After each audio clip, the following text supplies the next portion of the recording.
po ang Panginoon.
Ayan, habang yung mga kwento po natin ay nagre-ready para bumalik sa upuan po nila.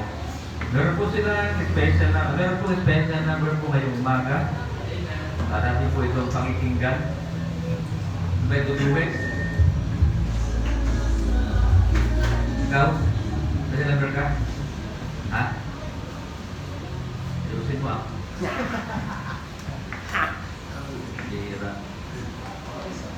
Ako, solo ba ito? Solo? Ay, duwit ba? Duwit po. Hira naman ito. Oo, sige. Dinag po natin. Sabi, do it is right.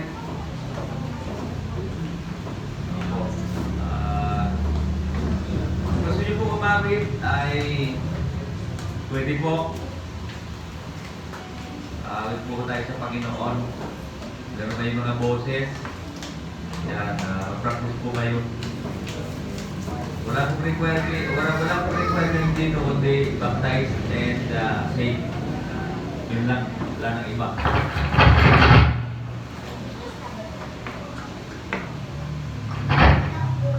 sabihin nyo, Pastor, hindi naman maganda boses ko eh. Alam nyo sa Panginoon, hindi naman kailangan maganda yung tono ng boses. Amen. Ang kailangan lang maganda yung tono ng puso. Amen. Tono ng puso, kailangan yung tono ng boses. Okay lang. Okay lang kung maganda. Pag pangit naman eh, masasanay naman yung kami. Okay lang. Oo, sanayan lang naman yan. Sige po, pakinggan natin yung ating duet.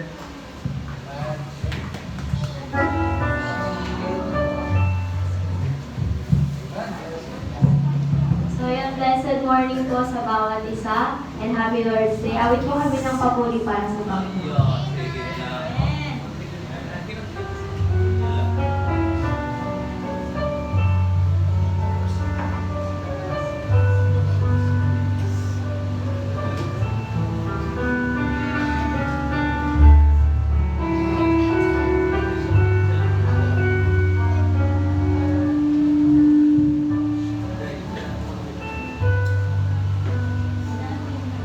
Because He lives, because He rose tonight, He triumph comes in reign.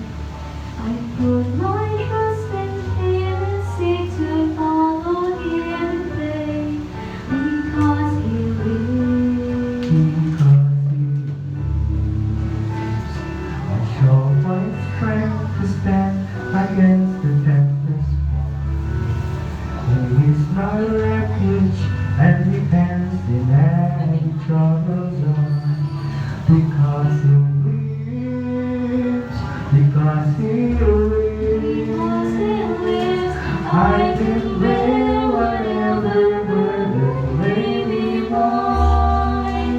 I am encircled in the arms of love divine.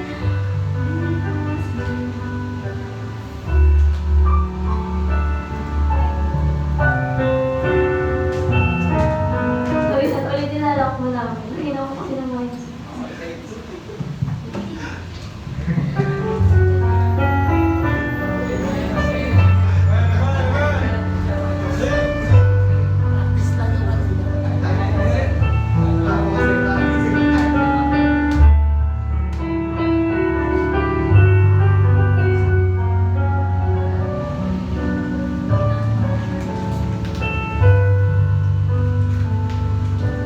Because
Hello.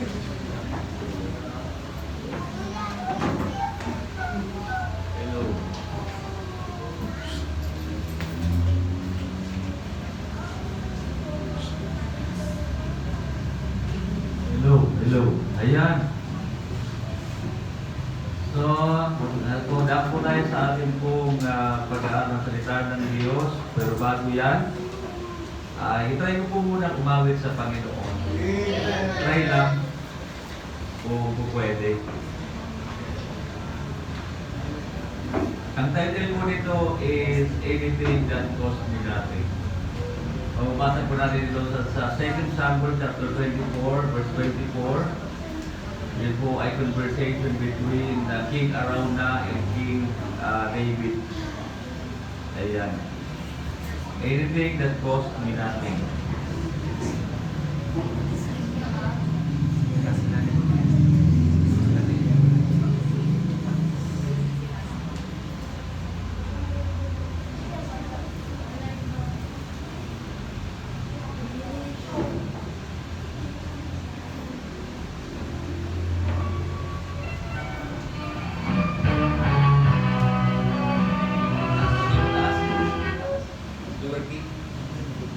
Lower key. Hindi. Ha? Ah.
mensahe ng awit, kaya gusto pa natin pakinggan ito.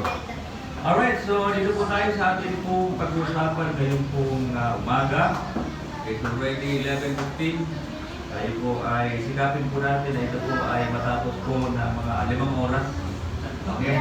Okay, 5 oras and 30 minutes. Ayan, so Psalm 51, dito po ay basahin ko lamang po hanggang verse 3 po muna, no? For the sake of time. Basahin ko po sa wikang Tagalog. Sabi po dito, naawa ka sa akin, O Diyos, ayon sa iyong magandang loob, ayon sa karamihan ng iyong kalumanay na mga kaawaan, ay pinawi mo ang aking pagsalansang. Hugasan mo akong lubos sa aking kasamaan at linisin mo ako sa aking kasalanan. Sapagkat kinikilala ko ang aking pagsalansan at ang aking kasalanan ay laging nasa harap ko. What happens when a Christian sins? Ano bang nangyayari kapag ang Kristiyano po ay nagkakasala? Bago po tayo patuloy, manalangin po tayo sa Panginoon.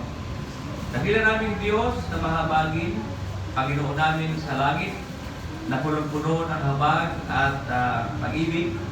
Ngayong umaga, nilapit namin, O Diyos, ang aming pong baksang pag-uusapan. Ang mga salita po ninyo nawa, Panginoon, ay maging gabay po namin dakilang Diyos sa aming buhay pananampalataya. At tunay nga, dakilang Diyos na hindi kami, Panginoon, perfecto sa ibabaw ng planeta nito.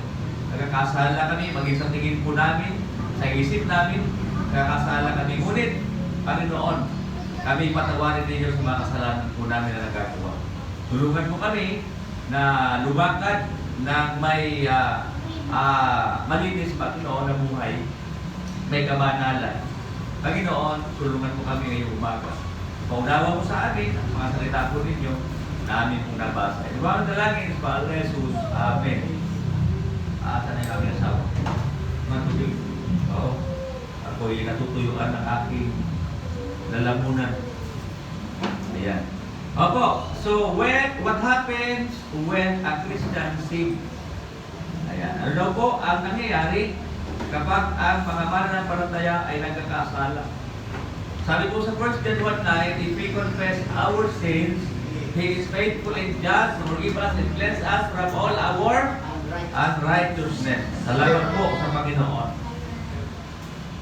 Ngayon, ang background po nito, ito po ay tagpo doon po sa panahon na si Haring David ay nagkasala laban sa Diyos. Pamagitan ni Bathsheba. At nagkasala si David na napakalaking kasalanan, nabigat yung kasalanan niya sa Diyos. Kaya ito po yung kanyang pinanalangin sa Panginoon. Ito yung kanyang hiningi sa Diyos. Kaya nasabi po doon sa verse 10, bless me, give me a clean heart, O God. Create me a clean heart, O God, and renew the spirit within me. Sapagkat si David po ay tunay na malaki ang kasalanan sa Diyos. Malaki po ang kanyang ginawa. Nagkaroon po siya ng kasalanan. At tawag po dyan ay adultery or at tawag dyan ay concubinage. At yun po ay murder ang kanyang kasalanan sa Diyos. Sapagkat pinapatay niya po yung asawa ni Bathsheba, si Uriah. Siya po yung asawa po ni Bathsheba na sundalo ni David na pinadala niya po sa gera para mamatay. Yun po yung kanyang ginawa. Napakatindi ng kasalanan niya. At ito na po yung kanyang pag-confess. Yung kanyang paghingi ng tawad sa Diyos. Kaya makikita po natin, mapupasahin po natin ito, ay ito po yung kanyang panalangin sa Panginoon.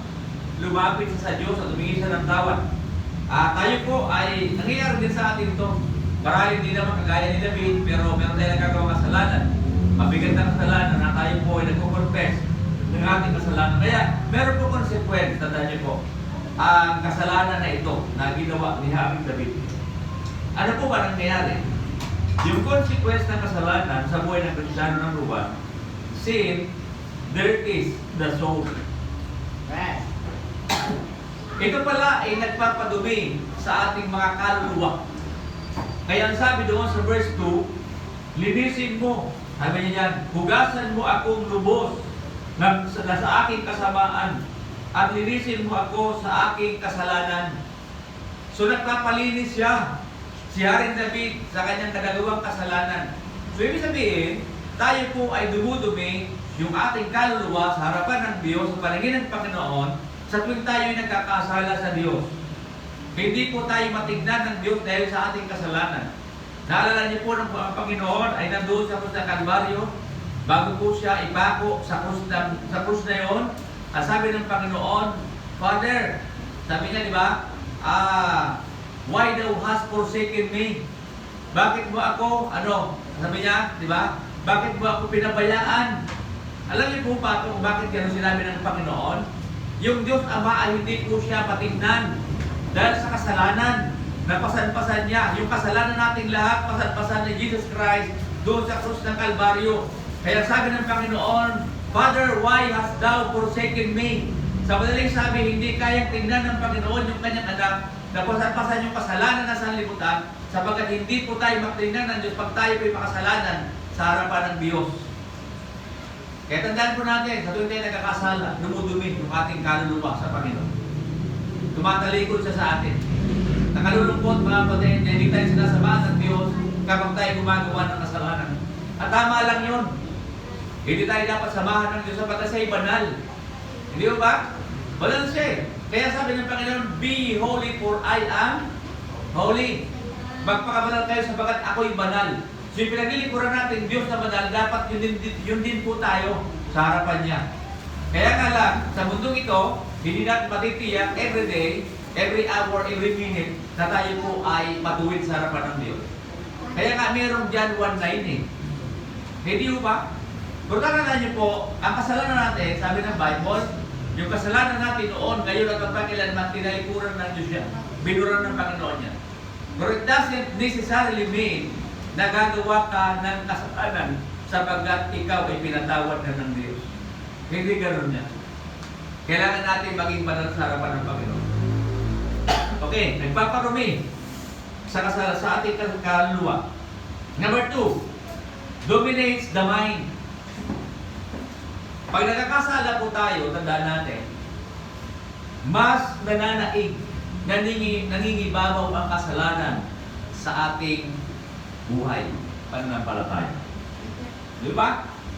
Mas nangingibabaw ang kasalanan kapag tayo po ay, hindi nananatili sa Panginoon. Ito po nangyari kay Haring David. Nung siya po ay nagpapahinga, doon po tinatawag na tawag yung rooftop. Dahil meron po silang rooftop eh. Doon po siya nakatira. Nakatira ang hari sa pinakatuktok ng kanyang palasyo. Why? Para hindi po siya agad mapasok ng mga intruder. Yung kalaban. That's why nandun siya sa tuktok. Kasi kung nasa mapasok, madali siya mapasok doon. Maaari mga kawal, hindi ng bantay. Pero habang nasa taas siya, may mga kawal po yan, bawat floor. Maraming mga bantay yan. Kaya bago mapasok doon si David sa taas, mamamatay muna yung gusto magtanggap pumatay sa kanya. Kaya nagpapahinga po siya after that, after ng kanilang gyera, na naging victorious po sila, matagumpay po sila that time. At ito na nga, nung nagpapahinga siya, kaya minsan mga kapatid, mahirap ang nagpapahinga sa Panginoon. Oo. Habang nagpapahinga ka sa Panginoon, sila talas gumagawa ng paraan. At ito, nagpapahinga siya, siguro, ikot-ikot siya doon sa kanyang palasyo. Kita niyo. Sabi niya, thank you Lord, tagumpay ka. Pero hindi niya alam pala, babagsak siya sa isang iglap lang kay Bathsheba.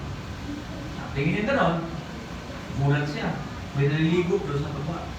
Kasi ang liguan po nila, wala namang bubong. Okay? Para bang sa probinsya, nilagyan lang ng mga tabing, di ba?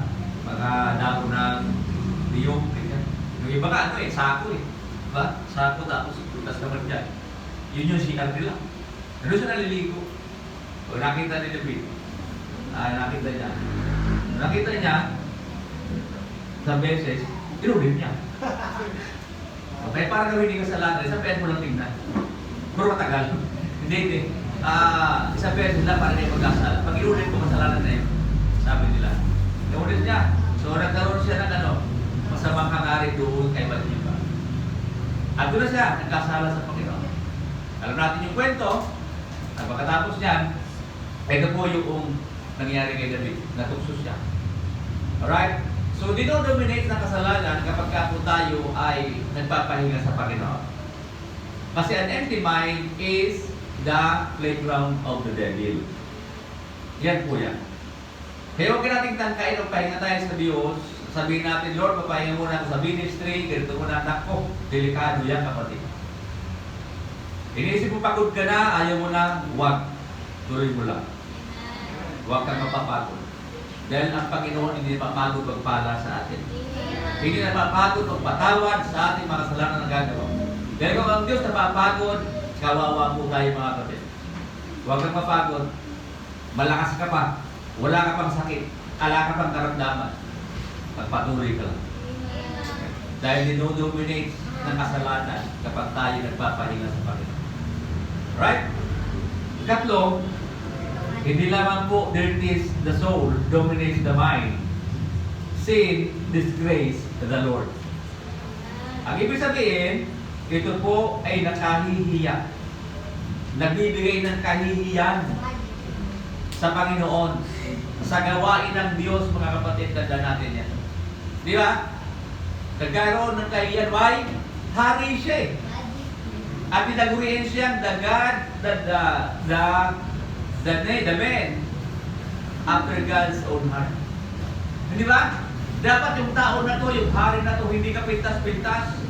Hindi dapat nakakahiya yung kanyang ginagawa sabagat siya ang taong pinakamalapit sa puso ng Panginoon. Ina-expect ng tao, ina-expect ng kaharian niya na siya ay gagawa ng mabuti sapagat hari siya. And yet, ito nangyari sa kanya. Nagkamali siya, nagkasala siya laban sa Panginoon. Ano bang ina-expect ng tao sa atin sa labas? Na? Pag sinabing Kristiyano ka, dito ka umate, ano bang ina-expect nila? Dapat hindi ka nagkakasala. Dapat palinis buhay mo, di ba? Yun. Kasi kapag ka ikaw ay nailabas sa kanila na ganito pala may ginawa ka palang ganito, kaya iya tayo sa harapan ng Diyos. Kaya yung Panginoon. Tama? Ganun yan eh. Kaya nga, iniiwasan natin yung mga bagay na yan. Iniiwasan natin na tayo po ay magkamali at ay magkasala at makita ng mga tao sa paligid natin, ito pala siya, ganito pala siya. Akala ko ganito siya. Akala ko nililito sa Panginoon, dapat ganito. See? Iba yung expectation ng mga tao sa labas. Dahil pag sinabi ng Kristiyano, sinabi natin, nakalabing sa'yo maganda, maalis base natin.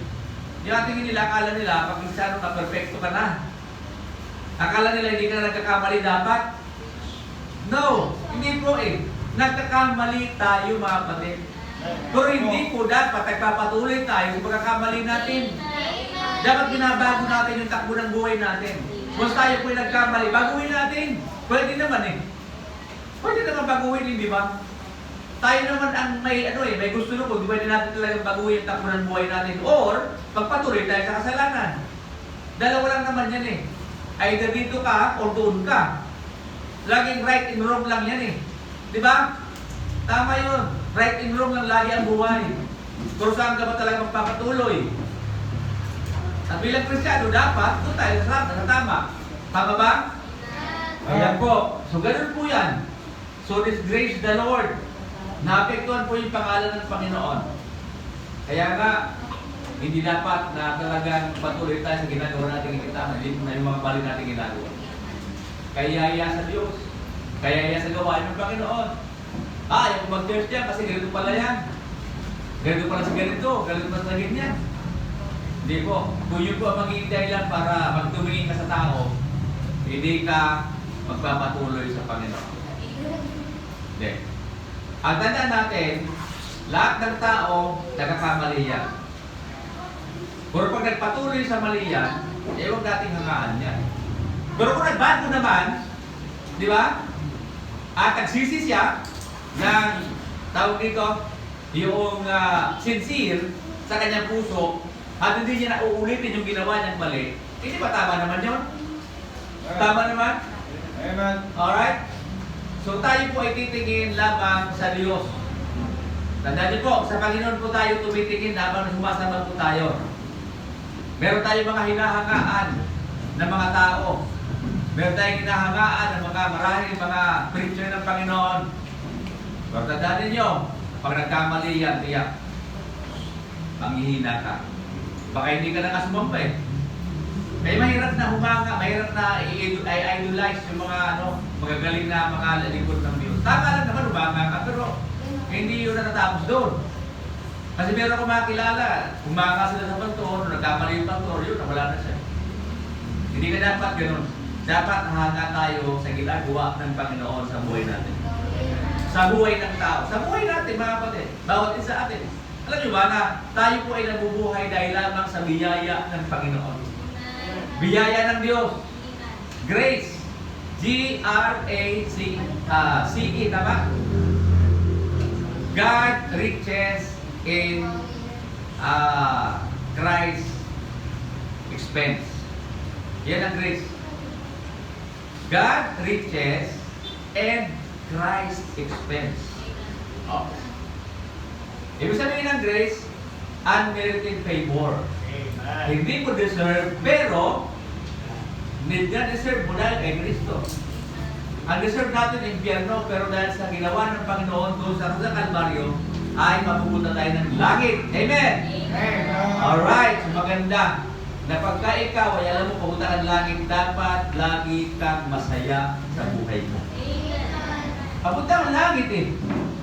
Ayun na papunta ng impyerno, masasaya pa sila. Kung obserbahan niyo, di ba yung buhay nila, masaya sila. Hindi nila alam papunta sila ng impyerno. Pero ikaw, kunting problema lang, ayaw mo na umiti. Hindi ganon. Ngiti ka lang, kapatid. Kaya nga may awit, di ba? Ano ba yun? Yung ngiti kahit bumit. Yung mga bata, di ba? Oo. Alright? So now, hindi lamang po yung disgrace the Lord, dominates the mind, and dirties the soul, but sin depress the heart. Nagpapalumo. Ito yung nagpapalumo sa puso natin. Bakit? Ito na yung tinatawag na konsensya. Nalulumo ka, nangihina ka pag nakagawa ka ng kasalanan. Bakit? Kinokonsensya ka ng sarili mo eh. Hindi ba? Tama gano'n? Nakakonsensya ka, ba't ko nagawa yun? Bakit hindi ko napigilan yung sarili ko? Yun ang sinasabi ni David. Bakit nangyari yun sa akin? Kasi nga nag-dominate sa mind. O ito na ngayon, sisisi na sa nalulumo na yung kanyang puso. Dahil doon na sa humingi ng tawad sa Diyos. Nakaganda naman kay David, humingi siya ng tawad sa Panginoon. Hindi siya nagpatuloy doon sa kasalanan na ginawa niya. Di ba? Hindi kagaya ni Samson. Na talaga nagpatuloy siya. And then sa huli na lang, humingi siya ng tawad. Nung siya ay bulag na, dinukot na yung mata niya ng mga Philistine. Kaya mga Kristiano, hindi dapat nangyari sa atin yan. Hindi yung tipo na gusto mo pa ng lingkod sa Panginoon at nagpatuloy ka sa kasalanan, sa bandang huli, pilay ka na, gusto mo maglingkod sa Panginoon, wala na. It's too late. Huli na ang lahat. Gusto mo ibigay yung buhay mo sa Panginoon, wala na. Kapatid, wala ka ng lakas. Naka-wheelchair ka na. Nakalaylay ng dila mo. Tsaka papagiling mo sa Panginoon, kawawa ka naman. Nung malakas ka, ayaw mo. Ngayon na, wala na. Diba? Yun po ang nadudulot ng kasalanan. Nalulumo yung puso. Yung tipong pakiramdam mo, hinang-hina ka, tipong pakiramdam mo parang wala ka ng kwenta, wala ka ng, ibig sabihin, wala ka ng direksyon sa buhay mo. Yan po yan eh. Nangyayari po yan, physical, talagang nangihina mga kapatid. Oo. Parang ayaw mo na maglingkod sa Panginoon. Parang sa tingin mo sa sarili mo, napaka-makasalanan mo. Sa lahat ng tao, ikaw makasalanan. Iniisip mo yun. Bakit? Ito yung dulot ng kasalanan eh. Not only that, sin diseases the body. Opo, nagkakasakit. Di ba? Kasi, eto po eh, pag tayo gumawa ng kasalanan, nagkakasakit po tayo, not only sa kaluluwa sa espiritu natin, pati sa physical at pangangatawan. Nagdudulot po ng karamdaman yan. Why? Kasi hindi ka makakatulog eh. Sa kaiisip mo, wala kang gana kumain. Kailangan mo pang-vitamina para kumain ka. Kaya ang vitamina lang naman yan, salita ng Diyos. Yun lang naman. Hindi mo kailangan ng vitamina ng maraming mga inner bone. Yung mga parmaton na yan. Alright? Ang Kailangan mo lang salita ng Diyos para lumakas ka. Okay? So yan po yan, mga kapatid, ang naidudulot ng kasalanan sa buhay ng tao. Nagkakasakit physically. And, sunod, sin defiles the spirit. Ano yung defiles? Nagpaparumi. Okay? Nagpaparumi din, mga kapatid, sa espiritu. Kanina sa kaluluwa. Ito sa espiritu. Sipin mo yung pati espiritu, kadamay.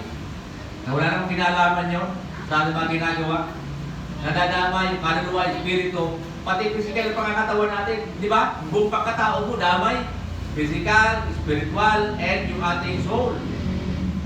Ganun pala yun. Kapag nagkasala ka, damay lahat ang parte ng buhay mo, parte ng pagkakatao mo. Kaya sinasabi ko na sigapin natin mga kapatid na huwag tayong madumina ng kasalanan. Alam nyo, kahit na lapit natin sa Panginoon, ano tama yun, nag-pray tayo. Tama yun, bawa na yung bago. Tama yan. Pero alam nyo pala, kapag na-dinumina tayo ng kasalanan, lahat yan, bura yan. Bura lahat yan. Kahit anong sabihin natin na malapit ka sa Panginoon, pag doon-dominate yung kasalanan, bura lahat. Ganun siya katindi. Hindi ba? Tingnan nyo, subukan nyo. Kapag ikaw ay lumayo sa Panginoon, kung kunti lang, kunting distansya lang. Kalaunan mo na, doon ka na sa labo. Diba? Pagka nagsalbabida ka, doon sa pinaka-may dalampasigan, saan ka nakaharap na? Kung nakahiga ka sa salbabida, harap ka doon sa langit. Diba? Nag-enjoy ka. Kasi panatan yung dapat eh. Alright? Nag-enjoy ka eh. Kita mo. Tapos kalaunan mo na, kita mo na, kapag hindi ko ka na pala. Oh, ang layo mo na doon sa mga bundok. Layo na kasalanan mga kapatid. Okay? Layo na kasalanan. Kunting layo mo na sa Panginoon, kabukat-bukat mo, wala ka na, andun ka na. Napakalayo mo na sa Diyos. Hindi na mangusap sa iyo ang Panginoon. Yan ang kalulungkot. Kahit anong pray mo, wala na. Wala ka na marinig na boses ng Diyos. Malayong-malayo ka na kapatid. Kaya huwag natin sabihin na, Lord, ano muna, pahinga muna ako sa linggo. Maniwala ka sa akin. Hindi lang isang linggo ang magiging pahinga mo. Baka buong taon, pahinga ka na. Hindi ka na makakabalik. Kaya lagi natin sila sabi, tuloy lang yan. Sige lang, tuloy lang. Amen. Kahit ano mangyari. Magkasakit ka man, hindi ka pa rin mamamatay. Maglingkod ka lang. Amen. Yung pagod, di ba, sa trabaho, pagod ka eh. Minsan, mahirap bumangon. So, kailangan pilitin natin. Sabi nga, kanino pa ba bumabangon? Sabi nung, di ba, nung commercial, Iris Cafe ba yun? Iris Cafe? Di ba, Iris Cafe, no? Iris Cafe siya. Ito tayo, bumabangon tayo sa Panginoon, mga kapatid. Bumabangon tayo lahat dahil yun ang gusto ng Panginoon. And dito po, tandaan natin, consequence of sin in the life of a Christian. Panghuli, sin destroys the testimony. Amen. Right? Destroys the testimony. Amen. Sabi doon sa verse 14, sa Psalm 61, 14, 15. Ninyo sabi po dito, deliver me from blood guiltiness, O God, thou God of my salvation, and my tongue shall sing aloud of my righteousness. O Lord, open thou my lips and the mouth my mouth and shall shew forth thy praise. Opo, di ba? Dinidestroy niya, sinisira niya yung ating patutuo. Amen. Sabi niya, iligtas mo ako sa salang nagbubo ng dugo.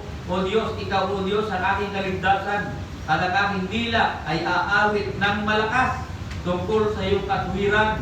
O Panginoon, buktin mo ang aking pagkalapit at ang aking bibig ay magpapasaysay ay iyong kapurihan.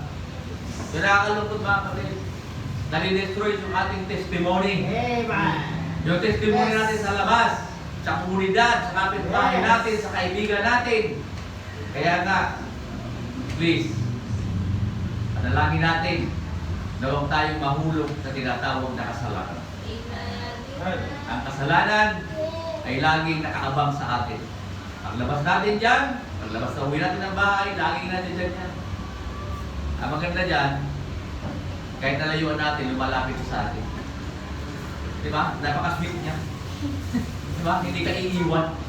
Di mo yan? Hindi ka iiwan ng kasalanan. Lagi na kayakap sa'yo yan. Kaya kailangan layuan natin yan. Di ba? Ano yung sabihin? Huwag nating entertain. Huwag nating kausapin. Huwag nating limunin ang kasalanan sapagkat wawasakin ang buhay natin yan. Kagaya na nangyari kay Haring David, napakatindi ng consequence. Nung nagkasala sila sa Panginoon, nabuntis si Bathsheba, and after that, namatay si Uriah, yung kanyang pinagbubuntis namatay. At hindi nagtapos yun doon. Ano yung consequence? Umabot kay Solomon, umabot sa Israel, hanggang sa landimay ng Israel dahil sa kasalanan ng isang tao, si David. Ang kasalanan na nangyayari sa atin, hindi lang po tayo magsasuffer. Pamilya natin, tayo mismo, church, Panginoon, makaapektuhan yung kanyang pangalan.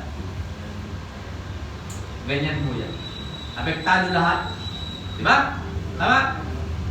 Pero, pag bless ka ng Panginoon, tandaan mo yan, kasali rin lahat ng mahal mo sa buhay. Church, kasali yan pag bless ka. Yung ka na lang, gumawa ka lang mabuti para i-bless ka ng Panginoon. Di ba tama? O, pareho lang din naman eh. Gumawa ka ng mali, meron din naman resulta. Gumawa ka ng tama, meron din naman. O, pareho naman ang resulta niya. Kaya lang yung sa kabila, negative. Nung ka na lang, gumawa ka lang ng tama. Para pareho rin naman na mayroong resulta maganda. O hindi, may resulta maganda yung isa. And, hindi lang yan, kundi cleansing of sin in the life of Christian.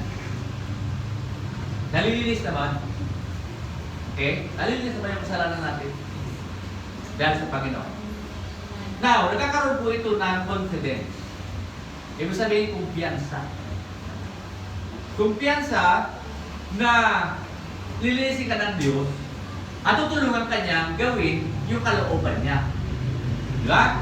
Nagkakaroon ka ng confidence na pag ako ay pinatawad ng Panginoon, tutulungan ako ng Diyos kung ano yung dapat kong gawin para maluwalhati ko siya. Yan po yung confidence. Hindi tayo bibiguin ng Panginoon pag tayo po sincero na humingi ng tawad sa Panginoon. Alam ng Diyos kung sincere ka o hindi. Kung naloloko ka lang, sino ba ang pagtataguan natin? Diyos pa kaya? Na wala naman siyang wala namang lihim pwede kita tayo sa Kanya. Di ba? Kailangan sincere tayo, totoo talaga humingi tayo ng tawad. Talagang babaguhin natin yung mga pagkakamali natin. Ituwid natin yung mga kalikuang ginawa natin. Alam ng Diyos yun. Ikalawa, confession.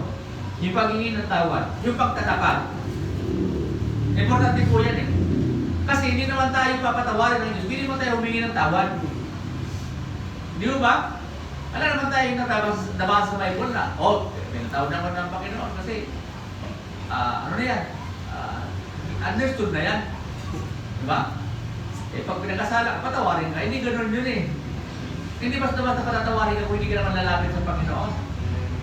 Ibig sabihin kasi na paglapit natin sa Diyos, ina-acknowledge natin na ang Panginoon ay makapangyarihan sa lahat. Ikalawa, kailangan natin ng forgiveness ng Diyos. Kailangan natin magpakumbaba. Kailangan natin na talagang sa puso natin, babaguhin natin yung ating mga pagkakamali na nagawa sa Diyos.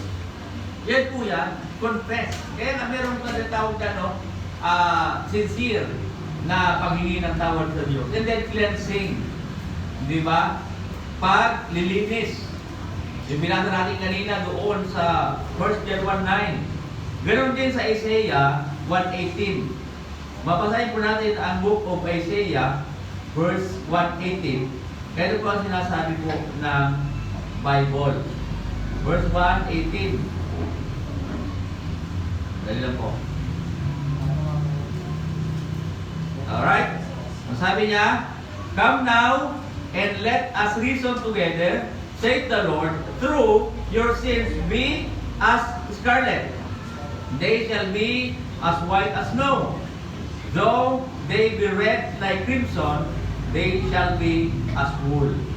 Pagsiparito kayo ngayon na tayo mga tuwiranan, sabi ng Panginoon, Bagaman ang inyong mga kasalanan ay maging tila mapula, ay magiging mapuputi na parang niebe, bagaman naging mapupulang gaya ng matingkad na bulan, ay magiging parang balahibo ng bagong paligong lupa. Nagpapadagaan-nyaya ang Panginoon doon sa mga Israelites na magsiparito daw sila sa Panginoon para linisin ang kanilang mga makasalanan, ang kanilang kasalanan, kagaya na tinatawag na bula, na matingkad na bula. At gagawin po maputing-maputi kagaya po ng yelo. Yan po yung paanyaya ng Diyos. Paglilinis ng ating mga kasalanan. Nagpapaanyaya ang Panginoon sa tuwing tayo nagkakamali na tayo ay linisin ng Diyos sa ating mga ginawang mali sa harapan niya. And last, consecration. Pagtatalaga. Ibig sabihin, pag tayo po humingi ng tawad sa Panginoon at nilinis tayo ng Diyos, itatalaga tayo sa isang paglilingkod. Kaya nga sabi ng Romans chapter 12 verse 1, I beseech you therefore, brethren, by the mercies of God, that ye present your bodies a living sacrifice, holy and acceptable unto God. Yan. Diyan tayo tatawagin ng Panginoon. Diyan tayo ilalagay ng Diyos sa maglilingkod sa Panginoon na merong malinis na buhay. Kasi hindi po tayo gagamitin ng Diyos kung ang buhay po natin ay marumi. Walang gumagamit ng plato na madumi. Kutsara man, baso man, lahat yan, hindi na tayo gagamit ng madumi. Why? Madumi. Nakakita na ba kayo? Not unless, sila ulo yun. Oh. Kasi walang madumi sa sir ulo eh. Hindi na sa tanong na pinikikinig ko sa inyo. Meron doon sa tubig kanal, sinalong niya ko, inom niya. Oh. Kasi may ganun yun. Tayo ganyan, kami pa kabila. Tayo matinuli tayo gagamit ng maduming plato, maduming baso. Naranasan niyo na ba yun? Pero meron akong naalala nung nasa Bible school kami. Nung nandun kami, wala kami plato. Walang nalagay ng plato. Yung yung kaklase ko, gumawa siya ng talo sa CR, doon sa kumain. Ako, tinis ko na lang kasi gutom na ako eh. Medyo dim light. Kaya hindi makita masyado marumi yung batong tabo. Sabi ko, napakadugil naman nila. Sabi ko, pero kaya-kaya na yan. Pero maya-maya, umayo naman siya. Siguro na, na-sense niya na, hindi mas maganda yun. Mandiri kami lahat, pero kumakain na. Gutom kami. Paghapon, wala kami masyadong kinakain. Sabi mo, bakit tinita ko na? May napakadumi. Grabe. Sabi ko, kaya ito nga klase ko. Palibas sa itsura niya, ganun din. Pang musamos din. Kaya naibagi lang siguro. Pero noong nung natapos, pasok-pasok siya. Kita mo naman niya, kahit na ako doon lang kalero kumain, lang dyan. Diba, meron naman takip eh. Okay, sa kamay mo na lang, pwede ka naman kumain doon. Kung klase sabi mo mag-isip ito, hindi mo lang, papa-express siya siguro. Wala. Kapatid, the point is, gagamitin tayo ng Diyos pag malinis ang buhay natin. Kaya kailangan natin magpalinis sa Panginoon. Kaya na tayo lumalapit sa Diyos eh. Para linisin tayo ng Diyos. Para maging useful tayo and fruitful. Ganyan yan eh. Kailangan natin yung mga bagay na yan. So, natin, may consequence palagi yung paggawa natin ng kasalanan. Tayo po manalangin, Panginoon, muli po, salamat sa reminder. Ilang Diyos, nandito kami sa inyo kung paanan. Sa inyong harapan, Panginoon, in-acknowledge namin na kayo po ay banal, na marapat lamang na maging banal din kami sa mga araw-araw na namin mga buhay.